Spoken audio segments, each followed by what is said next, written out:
Iapela raw ng kampo ni dating Quezon City Mayor Herbert Bautista ang guilty na hatol sa kanya ng Sandigan Bayan para sa kasong graft.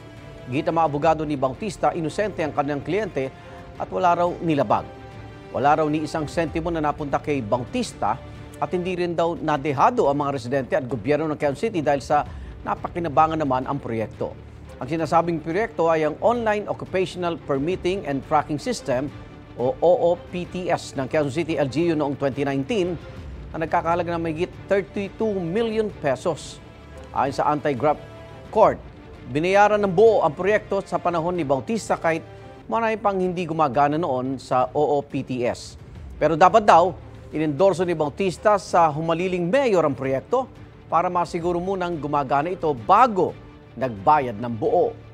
Bukod kay Bautista ay natulan din guilty ang dating city administrator na si Aldrin Cunha. Sinintensyahan sila ng 6 na hanggang 10 taong pagkakakulong. Pinagbawalan din silang humawak na anumang posisyon sa gobyerno habang buhay.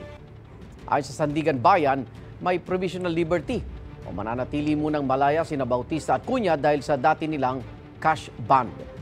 Sinisika pa ng GMA Integrated News na makuha ang pahayag ng kampo ni Cunha. Igan, mauna ka sa mga balita, mag-subscribe na sa GMA Integrated News sa YouTube para sa iba't ibang ulat sa ating bansa.